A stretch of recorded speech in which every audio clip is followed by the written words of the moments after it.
पांडे अल्मोड़ा उत्तराखंड से फिर से आप लोगों के सामने उपस्थित हूँ। आज मैं फिर से एक वीडियो लाया हूँ आपके लिए चित्रकला की। तो मैं इससे पहले आपको 2-3 वीडियो दे चुका हूँ प्रागैतिहासिक काल के। मैंने आपको उसमें बता दिया था। उसमें आपका पूरा पाषाण काल, मध्य पाषाण काल और पाषाण काल की हमने बात कर ली थी। उसके बाद हमने ऐतिहासिक काल में जो भारतीय प्रागैतिहासिक काल के जो केंद्र थे उनकी हम चर्चा कर रहे थे। तो उसमें मैंने आपको एक टॉपिक दिया था, वो था मिर्ज़ापुर। ठीक है ना। मिर्ज़ापुर के बारे में हमने बात करी थी। मिर्ज़ापुर के वन लाइनर क्वेश्चन मैंने आपको दिए थे। ठीक, तो मैंने आपको पहले भी बोला है कि वो वन लाइनर क्वेश्चन है। अधिकतर एक चैप्टर से मान के चलिए आप 10 से 12 क्वेश्चन। ठीक, अब वो क्या है, वो 2-3 किताबों से मैंने ऐसे नोट्स बना के मैंने रखे, जो इंपॉर्टेंट मुझे लगे वही मैंने आप लोग को दिए हैं। ठीक है, बाकी अब हम प्रागैतिहासिक काल में जो हमारे, मैंने आपको बताया था, सो बहुत सारे केंद्र हैं। तो आज हम जो केंद्र की बात करेंगे वो 2 केंद्रों की हम बात करेंगे। उसमें एक आएगा आपका सिंगनपुर, दूसरा आएगा पंचमढ़ी। ठीक है, तो सिंगनपुर और पंचमढ़ी के बारे में 2 टॉपिक मैंने रखे हैं इसमें, और एक टॉपिक से लगभग 10 से 12 क्वेश्चन ऐसे हैं। बाकी तो देखो, आप लोग ने जो जो पढ़ने वाले बच्चे हैं वो थ्योरी तो पढ़ ही रहे होंगे, उनको पता है। तो इससे क्या हो जाएगा कि जो इंपॉर्टेंट है, जो मैंने छांट के रखे हैं, जो ढूंढ के रखे हैं, थोड़ा हेल्प आप लोगों की हो जाएगी। ठीक है ना। तो आज हम जो भारतीय प्रागैतिहासिक काल के जो केंद्र हैं उसमें 2 केंद्रों की हम बात करेंगे। उसमें हम एक बात करेंगे सिंगनपुर, और दूसरा हम बात करेंगे पंचमढ़ी के बारे में। ठीक है ना। पंचमढ़ी के बारे में तो आप लोगों ने सुना ही होगा, बहुत सारी बातें पंचमढ़ी के बारे में कहेगी कि पांडवों ने के वनवास के दौरान इन गुफाओं का निर्माण किया था।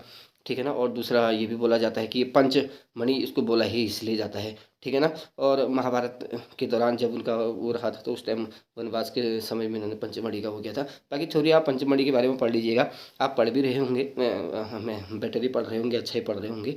तो ये जो कुछ 12-15 क्वेश्चन जो मैंने रखे हैं वही मैं आप लोगों को दे रहा हूँ। अब क्या है ना, जैसे ही मान लो प्रागैतिहासिक काल के जैसे हम ये प्रमुख जो केंद्र हैं, भारतीय चित्रकला के जो प्रमुख केंद्र हैं, इनको हम जैसे ख़त्म करेंगे, तो उसके बाद मैं आपके लिए एक ऑप्शनल का पेपर भी मैं बनाऊंगा, जिसमें 60-70 क्वेश्चन रखूंगा। आंसर मैं उसमें आपको नहीं बताऊंगा, आंसर आप खुद ही उसमें से देखिएगा। मैं खाली क्वेश्चन पढ़ लूँगा, आंसर आप खुद ही छाँट छाँट के देखिएगा। और जैसे आप कर लेंगे तो फिर बाद में मैं आपको दे दूंगा। आप 2-3 दिन, 3-4 दिन, जितने दिन भी आप उसको देखें, आप देख लीजिएगा, छांटिएगा, जहाँ से भी आपको क्वेश्चन मिलते हैं। तो उसके आंसर आप खुद ही करेगा, आंसर मैं आप लोग को नहीं बताऊंगा। तो आज हम शुरू करते हैं प्रागैतिहासिक काल के जो केंद्र हम बात करते हैं। मैंने भी आपसे कहा था कि आज हम पढ़ेंगे आपके प्रागैतिहासिक जो भारत के जो केंद्र हैं उनके बारे में पढ़ेंगे। उसमें मैंने आपको 2 केंद्र बोला था, एक मैंने आपको बोला था सिंगनपुर, और दूसरा मैंने आपको बोला था मिर्ज़ापुर। ठीक है ना। तो सिंगनपुर का पहला क्वेश्चन से हम शुरू करते हैं। इसमें पहला क्वेश्चन है, सिंगनपुर चित्रों की खोज किसने और कब की? तो ये सिंगनपुर चित्रों की जो खोज की, ये की डब्ल्यू एंडरसन ने 1910 में। ठीक है। दूसरा क्वेश्चन है, सिंगनपुर स्थित छत्तीसगढ़, जो सिंगनपुर है वो कहाँ स्थित है? तो ये है छत्तीसगढ़ के रायगढ़ रियासत के माठ नदी तट पर, और ये जो है वो है पूर्व मध्य प्रदेश में। ठीक है ना। अच्छा, इसमें एक क्वेश्चन और भी बनता है। इसमें इसने दिया है कि जो मिर्जा सिंगनपुर है वो किस नदी के तट पर है? तो आप याद रखिएगा, माठ नदी के तट पर वो है। तीसरा क्वेश्चन इसमें आता है, कंगारू के चित्र प्राप्त होते हैं सिंगनपुर की गुफा से, ये प्राप्त होते हैं कंगारू का। और अगला क्वेश्चन इसमें दिया है, जंगली साठ, और भी इसमें चित्र हैं। ठीक है ना। पहला चित्र इसमें आप सिंगनपुर में जो चित्र था वो कंगारू का चित्र है। दूसरा जो है जंगली साठ को पकड़ते हुए और तथा बर्छी से छेदते हुए का इसमें चित्र दिया गया है। और फिर है आखेट के जो आखेटकों का जो मनोहारी चित्र, आखेटक मतलब जो शिकार करते थे जो लोग, उनका। ठीक है ना। उनका जो मनोहारी जो दृश्य दिखाया गया है वो सिंगनपुर में दिखाया गया है। ठीक है ना। फिर चित्र है एक है, जो मैं भी बात कर रहा था ऊपर, चित्र कौन कौन से हैं, कुछ मैंने इसमें इंपॉर्टेंट चित्र लिखे हुए हैं। ठीक है ना। चित्र है एक घायल भैंसा तीरों से बिधा हुआ और दम तोड़ते हुए चित्रित किया गया है। ठीक है ना। अगला क्वेश्चन है, सिंगनपुर के शैला से पुराने हैं, कितने कितने वर्ष पुराने? तो करीब 32,000 साल ये पुराने हैं। फिर अगला है, गुफा के बाहरी दीवारों में चित्र हैं। जो गुफा है सिंगनपुर की, उसके जो बाहरी दीवारों में जो चित्र बने हैं वो बने हैं पशु एवं मानवाकृति और शिकार के दृश्य उसमें बनाए गए हैं। फिर अगला है, सिंगनपुर में सर्वाधिक चित्र किस पद्धति में बने? देखिए, बहुत इंपॉर्टेंट ये सवाल है कि पद्धति पूछ सकता है कि सिंगनपुर के जो चित्र हैं वो किस पद्धति में बने हैं। तो छेपांकन पद्धति, मेरे को याद आ रहा है एक बार यूपी टीजीटी के एग्जाम में शायद मैंने देखा था कहीं ये वाला क्वेश्चन, सिंगनपुर में जो सर्वाधिक चित्र किस पद्धति में बने हैं, तो ये छेपांकन पद्धति में बने हैं। ठीक है ना। चलिए, ये तो रहा आपका आपका सिंघनपुर। अब हम बात करते हैं पंचमणि। मैंने आपसे कहा था पंचमणि, देखो पंचमणि के बारे में मैंने थोड़ा सा आपको बोल भी दिया था, पंचमणि क्या है, कैसे है, पांडवों का क्या क्या, उसमें थोड़ा बहुत मैंने आगे आपको बता दिया है। तो इसमें क्वेश्चन आंसर शुरू करते हैं हम। पहला क्वेश्चन है कि पंचमणि की खोज की थी, तो वह सर्वप्रथम J.R. हंटर, और उसके पश्चात जो की थी वो D.H. गार्डन ने की थी 1936 में, ठीक है ना।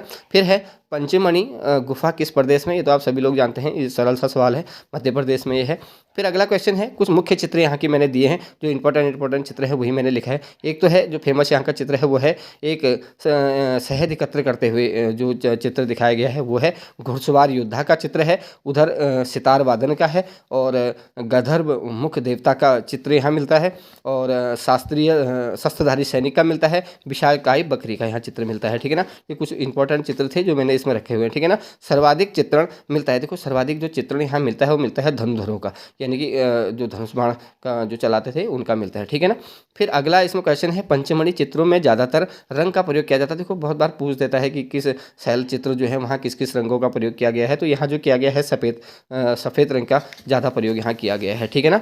फिर अगला क्वेश्चन इसमें है आपका अगला क्वेश्चन है the rock painting of Mahadev hill. देखो कल मैंने बात भी करी थी इसकी, मैंने कुछ पेंटिंगों के नाम भी आपको बताए थे, उनके राइटरों के नाम भी मैंने आपको बताए थे। तो ये है D.H. गार्डन 1936, और मैंने आपको एक क्वेश्चन भी उसमें दिया था, शायद आप लोगों ने आंसर दिया नहीं दिया पता नहीं है मुझे, मैं देखूंगा बाद में, ठीक है ना। पंचमणि में प्रागैतिहासिक चित्रों को कहा जाता है पुतरी। ये बहुत इंपॉर्टेंट क्वेश्चन है, पूछा भी गया है ये वाला क्वेश्चन कि पंचमणि में जो प्रागैतिहासिक चित्र हैं उनको कहा जाता है पुतरी, ठीक है ना। एक और है, पंचमणि किस श्रृंखला में अवस्थित है, इसको भी आप इंपॉर्टेंट रखिएगा, ये महादेव पर्वत श्रृंखला में है। फिर अगला क्वेश्चन आता है, पंचमणि चित्रों के संबंध में रेखा चित्र एक फलक चित्र पर लेख प्रकाशित हुआ, वो लेख प्रकाशित हुआ था 1936 में D.H. गार्डन, और इसमें जो शैलाश्रय की जो खोज की गई थी ना वो 15 की गई थी, ठीक है ना। ये भी याद रखिएगा, आप जो बुक पढ़ रहे होंगे जिन्होंने ऑथेंटिक बुक ली होगी किसी राइटर की तो उनको पता होगा, ठीक है ना। पंचमणि का पुराना नाम है खांडीको, ये भी पूछ देता है कभी कभार, पंचमणि का पुराना नाम क्या है, खांडीको। पांडवों ने अपने वनवास के दौरान ध्यान किया था पंचमणि की गुफा में। देखो मैंने अभी पहले बात भी करी थी आपसे कि पंचमणि की गुफा को बोलते ही इसलिए पंचमणि की गुफा है क्योंकि पंच 5 से वो लिया गया है और 5 पांडवों से उसको लिया गया है, ठीक है ना।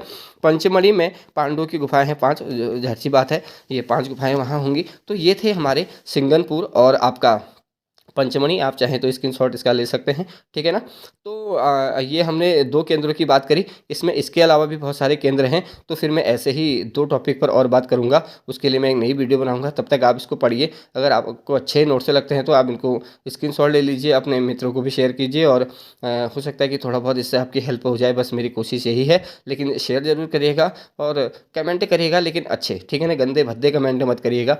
और साथ ही साथ चैनल है, आप सब्सक्राइब कर सकते हैं उसको, ठीक है ना, और दोस्तों को भी शेयर कर सकते हैं। धन्यवाद। तो हम फिर उपस्थित होते हैं, अगले 2 टॉपिक फिर से हम लेके आएंगे, उस पर हम बात करेंगे। Okay, thank you.